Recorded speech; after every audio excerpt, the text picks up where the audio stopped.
नमस्कार फ्रेंड्स, आप लोगों ने देखा होगा कि जमीन जो है पुश्तैनी जमीन हर कोई पहले जो है बाबा परदादा किसी के नाम से जमीन है उस जमीन को जो है कोई भी बेच देता था। लेकिन अब जो है सरकार की तरफ से हमेशा ये अपडेट पे अपडेट और जो सर्वे चल रहा है, कहीं भी सर्वे बिहार में हो या कहीं भी ऑल इंडिया कवर से हो, लेकिन जो है अब जो है पुश्तैनी जमीन को बेचने के लिए आपको बहुत प्रक्रिया करना पड़ सकता है और उस प्रक्रिया के दौरान भी आप जमीन को हो सकता है कि नहीं बेच पाओ। इस पे सरकार की तरफ से एक पहल की गई है जिसको आपने बिना इसके इजाजत के नहीं बेच सकते हैं पुश्तैनी जमीन। जानिए हाई कोर्ट का सख्त नियम प्रॉपर्टीज इन एक्ट। तो इस पे जो है सरकार ने इस पे अपडेट दी है कि आप जो है पुश्तैनी जमीन को बिना पेपर के और इस तरह से जैसे बेच देते थे, आप जाके जैसे भी बैठ जाते थे और वहां दिखवा करके उसका खाता खेसरा पुश्तैनी जो है या म्यूटेशन करवा लेते थे, इस तरीके से अब जो है नहीं होगा। इसके लिए प्रक्रिया जो है एक नई प्रक्रिया बताई गई है, क्या क्या चीज डॉक्यूमेंट्स की जरूरत है और डॉक्यूमेंट्स आपको जमा करना जरूरी ही है या आपको डॉक्यूमेंट्स बनवा करके ही रजिस्ट्री कर सकते हैं। तो आप लोग बने रहिएगा वीडियो में। चैनल पे नए हैं तो सब्सक्राइब जरूर कर लीजिएगा और भाई बेल आइकन का घंटी प्रेस जरूर कर दीजिएगा। आप लोगों को अगर वीडियो अच्छा लगे तो कमेंट जरूर कर दीजिएगा कैसा लगा और एक लाइक प्यारा सा करके जाइएगा। इससे क्या होता है, सब्सक्राइब करने से कि सबसे पहले आप लोगों तक वीडियो आप तक पहुंचता है और उसमें जो है आपको जानकारी सबसे पहले मिलता है। तो सब्सक्राइब कर दीजिएगा। मिलते हैं आपको अपडेट की तरफ में। अपडेट में क्या लिखा है सरकार ने, प्रॉपर्टी राइट भारत में जमीन जायदाद के मामले में केवल आर्थिक नहीं बल्कि भावनात्मक और पारिवारिक भी होता है। पुश्तैनी संपत्ति में जो हमारे पूर्वजों ने विरासत में मिली होती है उससे परिवार को हर सदस्य को हक होता है। इस संपत्ति को लेकर अक्सर परिवार में विवाद उत्पन्न हो जाते हैं। जब कोई एक समय सदस्य बिना सबकी सहमति के संपत्ति बेच देता है, ऐसे मामले में सुप्रीम कोर्ट और हाई कोर्ट दोनों को स्पष्ट नियम बनाए हैं जिन्होंने समझाना हर व्यक्ति के लिए आवश्यक है। जैसे आपको भाई भाई में लड़ाई हुआ तो उसमें क्या होता है कि एक भाई ने संपत्ति को लिया और दूसरे भाई ने संपत्ति को उसको बेच दिया बिन बताए बिन पूछे ही। तो उसी पे सरकार ने एक पहल की है कि हर किसी को जानकारी हो कि हाँ ये जमीन बिक रहा है, सहमति हो जब ही वो जमीन को बेच सकता है, सहमति के संपत्ति बेच सकता है। ऐसे मामले में सुप्रीम कोर्ट ने हाई कोर्ट को दोनों को स्पष्ट नियम बनाए जिन्होंने समझना हर व्यक्ति के लिए आवश्यक है। पुश्तैनी और निजी संपत्ति में अंतर भारत में मुख्य रूप से दो प्रकार की होती है। पहली स्वयं खरीदी संपत्ति जिसे आपने अपनी मेहनत और कमाई से खरीदा है। इस सिर्फ आपका अधिकार होता है। आप इसे अपनी इच्छा अनुसार बेच सकते हैं, दान कर सकते हैं या वसीयत में दे सकते हैं। पुश्तैनी संपत्ति जो आपके दादा परदादा या उनके पूर्वजों से विरासत में मिली है, यह हिंदू उत्तराधिकार अधिनियम 1956 के अंतर्गत आती है। इस कानून के अनुसार अगर आप हिंदू, सिख, बौद्ध या जैन धर्म से संबंध करते हैं और आपको पूर्वजों को संपत्ति मिली है तो वह पुश्तैनी मानी जाएगी। इससे 4 पीढ़ियां और अधिकार होता है, परदादा, दादा, पिता और बेटा। अब सुप्रीम कोर्ट के महत्वपूर्ण फैसले के बाद बेटियों को भी इसमें बराबर का अधिकार मिला है। आपने देखा होगा जब 2018-19 में जब मोदी की सरकार बनी, पीएम नरेंद्र मोदी की सरकार बनी थी, उस टाइम बेटा और बेटियों की जो है अधिकार बराबर कर दी थी पुश्तैनी जमीन के अंदर। ये नहीं आपने खरीदा है उस जमीन में जो है, हाँ आपकी लड़की अगर है तो उसमें एक्ट बनता है आपके न रहने पे आपका बेटा और बेटी का दोनों का अधिकार, क्योंकि वो जमीन जो है पुश्तैनी हो गया।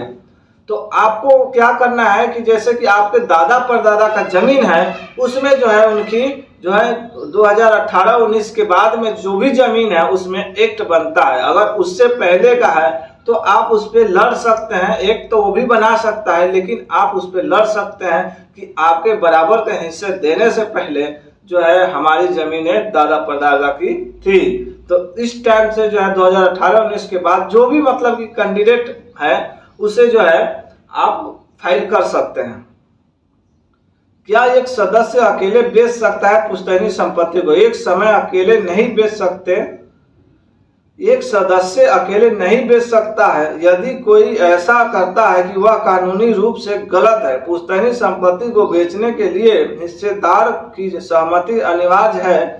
उदाहरण के लिए यदि 4 भाई हैं और जमीन उनके दादा की विरासत में, तो बिक्री के लिए चारों भाइयों को सहमति जरूरी है।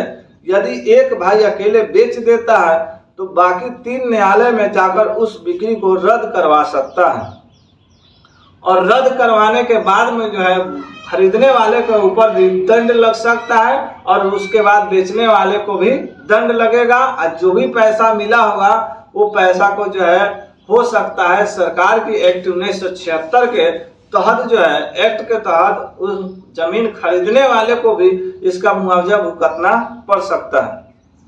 न्यायालय के दृष्टिकोण की कानूनी परिणाम भारतीय न्याय का इस मामले में स्पष्ट रूप उनका कहना है कि पुश्तैनी संपत्ति पर सभी उत्तराधिकारियों को समान अधिकार होता है। यदि कोई व्यक्ति बिना संपत्ति सहमति के बेच देता है तो अन्य सदस्य न्यायालय में मामला दर्ज करा सकते हैं। ऐसी स्थिति में बिक्री के अवैध घोषित किया जा सकता है और संपत्ति वापस मिल सकती है।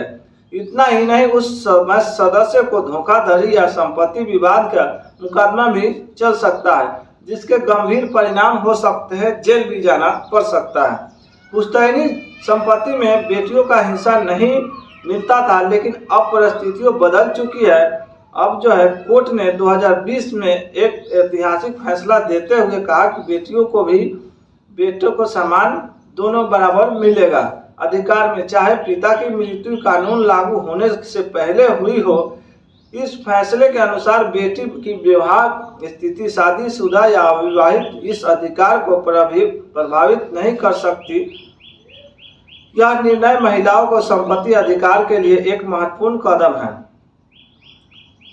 पहले पुश्तैनी संपत्ति पुश्तैनी संपत्ति थी, बेटियों को हिस्सा नहीं मिलता था, लेकिन अब परिस्थितियों को बदल चुकी है। सुप्रीम कोर्ट ने 2020 में एक ऐतिहासिक फैसला देते हुए कहा कि बेटियों को भी बेटों के समान अधिकार मिलेगा, चाहे पिता का मृत्यु कानून लागू होने से पहले हुई हो। इस फैसले के अनुसार बेटी की वैवाहिक स्थिति शादीशुदा या अविवाहित इस अधिकार को प्रभावित नहीं करती। यह निर्णय महिलाओं के संबंधित अधिकार के लिए एक महत्वपूर्ण कदम है। पुश्तैनी संपत्ति में हर उपस्थित उत्तराधिकारी को समान हिस्सा मिलता है। उदाहरण के लिए यदि किसी व्यक्ति के एक बेटा और एक बेटी है और उस व्यक्ति के पिता की पुश्तैनी जमीन है, तो दोनों को बराबर हिस्सा मिलेगा। अगली पीढ़ी में यह हिस्सा उनके संतानों में आगे बंट जाता है। यह प्रक्रिया पीढ़ी दर पीढ़ी चलती आ रही है। तो जैसे कि आपको बताया कि बहुत लोग ऐसे था जमीन में जो धोखाधड़ी कर देते थे।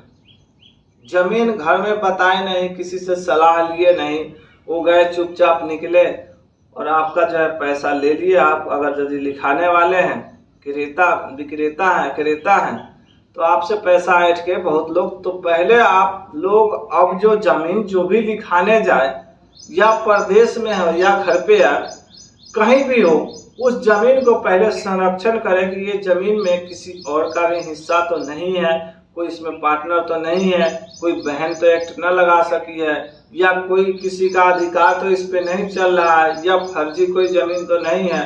इसे जो है चेक करने के लिए आप लोगों के पास जो है सरकार हर राज्य में ऑनलाइन पोर्टल पे जो है सब चीज अवेलेबल कर दी है।